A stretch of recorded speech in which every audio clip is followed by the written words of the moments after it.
Dans cet épisode, on va parler de surcadrage, l'espèce de stabilo du cinéma qui nous permet de surligner les moments importants, mais pas que. Et en plus, on va parler d'un des meilleurs films de Steven Spielberg, qui est très content. Du coup, bienvenue dans Le Bon Plan, où on va prendre le temps de parler d'un tout petit bout de cinéma. From outer space are the first people who saw the thing.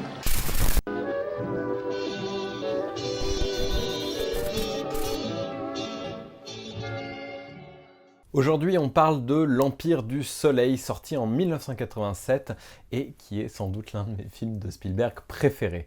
Et en vrai, je suis pas le seul, je me suis rendu compte qu'il y a beaucoup de gens qui aiment ce film, notamment parce que la cinématographie est incroyable. Les plans dans ce film sont magnifiques, à commencer par le plan d'ouverture qui se répond très bien avec le plan final, mais je pense que je vous en parlerai dans un autre épisode. Aujourd'hui, on va parler de surcadrage. Quand on réalise un film, on doit toujours avoir en tête le voyage de l'œil du spectateur. En fait, même si un écran de cinéma ne couvre pas toute la vision, bien évidemment, d'un spectateur, quand quelqu'un regarde un film, son attention est focalisée sur un point de l'écran, jamais sur l'ensemble. Et notre boulot, en tant que réalisateur et réalisatrice, c'est de focaliser ce point, mais qu'il puisse bouger dans l'image et que quand il y a une coupe, eh bien, il n'y ait pas cette impression de jump cut, de sensation un petit peu bizarre, parce que les deux images, quand elles coupent, doivent être significativement différentes. Ça a donné lieu à tout plein de règles. La règle des 30 degrés, c'est-à-dire qu'une caméra, si on doit couper d'un plan à un autre, doit au moins avoir un angle de 30 degrés entre. Il y a aussi des questions de focale, et l'une des règles les plus célèbres est la règle des 180 degrés quand deux personnes se font face.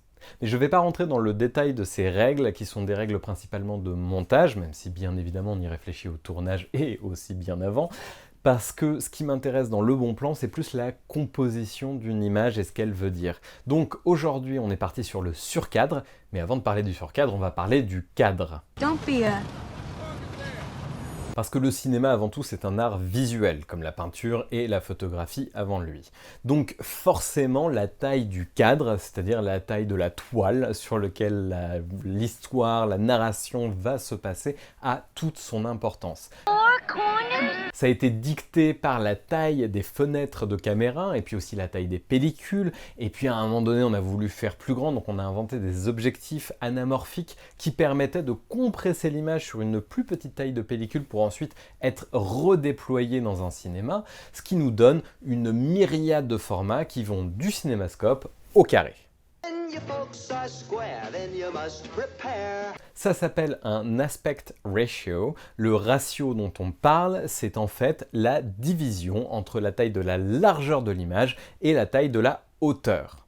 Les deux ratios les plus connus sont le 4/3 et le 16/9, puisque ça a été imposé par les télévisions, des télévisions carrées et ensuite des télévisions rectangulaires. Et quand on divise ces valeurs, 4 divisé par 3 ou 16 divisé par 9, ça nous donne 1,33 contre 1 pour le premier et 1,77 contre 1 pour le second.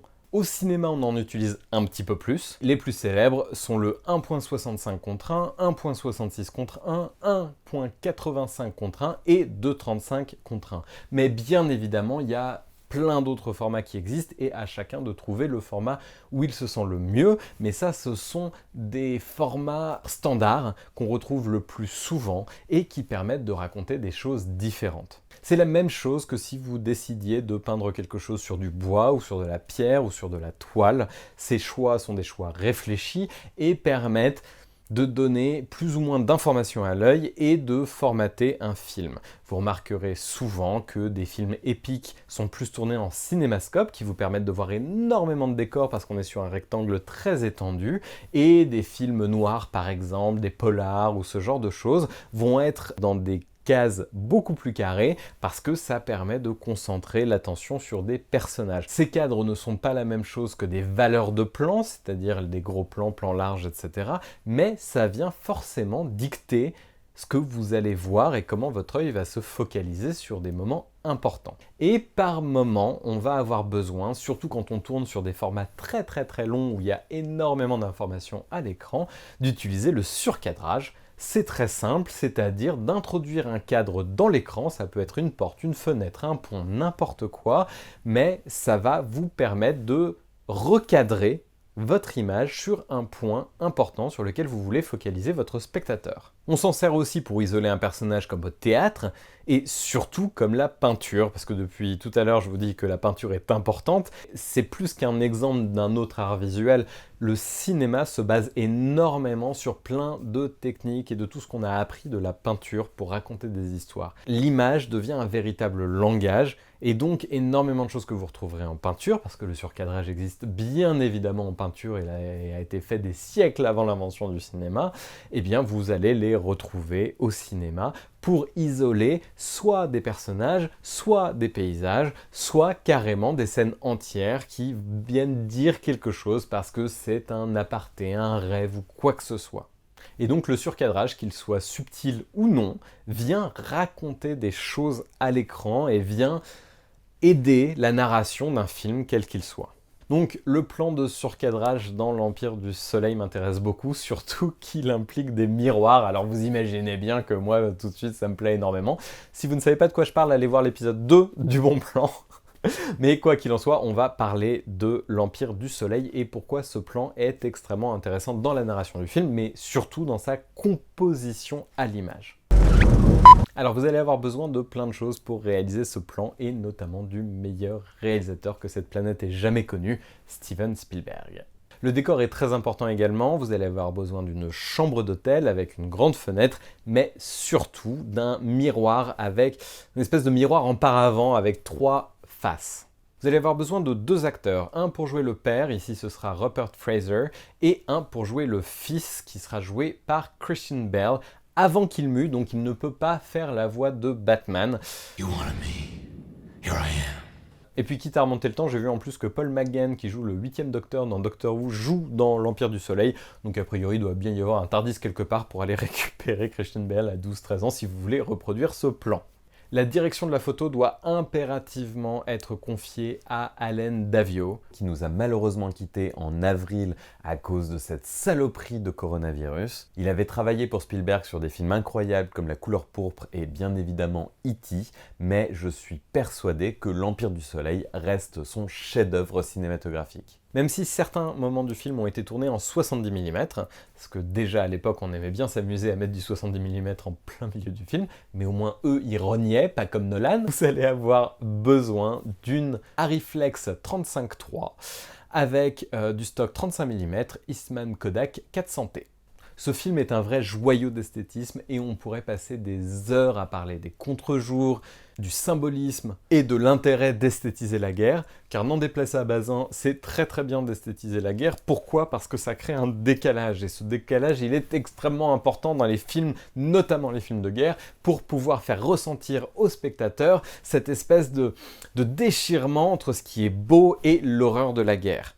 Parce que l'important, c'est de créer des émotions au cinéma, c'est pas juste de relater d'une réalité documentaire, puisque de toute façon, même au documentaire, il y a un point de vue. Fin de l'aparté, mais je déteste Bazin, j'avais besoin de le caser quelque part. Donc pour vous remettre dans le contexte de ce plan, on est dans les 20 premières minutes du film. Jim, joué par Christian Bale, est un jeune garçon en plein Shanghai, juste au moment où la guerre va basculer entre la Chine et le Japon, puisque Pearl Harbor vient d'être coulé. Lui vient d'une famille britannique, donc de colons, clairement, et ils vivent dans une espèce de bulle à l'écart de tout ce qui se passe autour, et cette scène arrive au moment où le film va basculer, juste avant qu'il perde ses parents dans la foule et qu'il se retrouve à errer un petit peu, et le film va vraiment commencer à ce moment-là. Donc Jim est dans sa chambre d'hôtel et il voit dans le port de Shanghai un cuirassé qui fait des signaux lumineux et qui communique en morse. Juste en dessous, il y a un autre cuirassé que Jim ne voit pas puisqu'il est vraiment collé à l'hôtel, qui répond, et donc du coup le message se fait à ce moment-là. Lui a une petite lampe torche et croit qu'il va pouvoir communiquer avec le cuirassé, et donc du coup commence à envoyer des messages. Et on arrive déjà à un premier surcadrage, puisque imaginez voir ça sur un énorme écran de cinéma, vous avez ce tout petit cadre de la fenêtre, et dans ce petit cadre de la fenêtre, vous avez la lumière qui clignote du message de Jim. Bon alors, j'ai essayé de regarder ce qu'il disait, il y avait des N, des O et des B. Bon, ça m'étonnerait grandement qu'il traite les japonais de noobs, mais on ne sait jamais. Bref, et là arrive le plan qui nous intéresse. Il y a une explosion qui projette Jim par terre, la caméra pivote d'un coup et se met à filmer l'espèce de paravent où il y a les 3 miroirs. Il y a une autre secousse qui nous indique qu'il y a eu une autre explosion, et à ce moment-là, l'un des pans du paravent se bloque sur un autre axe et reflète la porte par laquelle rentre le père de Jim. Alors qu'est-ce que ça dit ?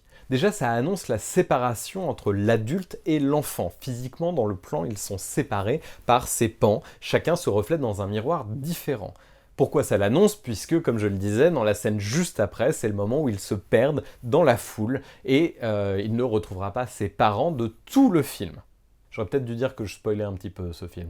Alors pour appuyer ça, et c'est très rapide, ça dure vraiment une demi-seconde et il faudra faire attention quand vous regardez le plan que je mettrai bien évidemment à la fin de la vidéo, c'est que quand Jim se retourne pour regarder son père, avec les reflets, les regards sont complètement inversés. C'est-à-dire que Jim regarde dans une direction et son père regarde dans l'autre. Et donc forcément, ça appuie sur le côté de séparation entre l'adulte et l'enfant. Donc même s'ils se parlent entre eux, ils ne se regardent pas du tout. Et ça dit énormément de choses. Et puis ça renforce la thématique du film, de la déconnexion totale entre les colons britanniques et la guerre entre la Chine et le Japon. Et enfin, ce plan permet de mettre en lumière tout ce que peut faire le surcadrage. Car ce n'est pas que d'isoler des éléments ou de focaliser l'attention sur un point ou un personnage ou un décor. Là, l'idée, comme en peinture, ça permet de réunir des éléments qui ne devraient pas être ensemble à cet instant précis. Là, vous allez avoir le fils, le père, les explosions, en même temps l'annonce de leur séparation imminente, et en plus, ça renforce la thématique du film qui est que les gens vivent dans des cases complètement séparées les unes des autres. Le tout en un seul plan, sans aucun montage, un seul mouvement de caméra. Et j'ai envie de dire, il n'y a que Spielberg qui pouvait penser à une chose pareille, et ça fonctionne très bien. Mais comme une image vaut 1000 mots, je vais vous proposer l'équivalent de 216 000 mots, puisque le plan fait 9 secondes. Et si vous likez, commentez, vous abonnez à cette chaîne, je reviendrai en septembre avec des plans qui seront bien plus longs que 9 secondes, puisqu'on va parler de plans séquences. J'en ai 4 ou 5 à vous montrer qui sont assez cool, ça va de la série télé aux grands classiques du cinéma que tout le monde est censé avoir vu. On s'en fout un petit peu, mais surtout, on va essayer d'expliquer pourquoi, au-delà d'être des performances techniques, il y a un intérêt au plan séquence, quelles sont les émotions derrière et quelles sont les émotions qu'on peut faire passer, qu'on ne ferait pas passer avec un plan normal. Quoi qu'il en soit, entre-temps, je vous laisse profiter de ce plan de surcadrage et de miroir incroyable de Spielberg. Je vous souhaite un très bon plan.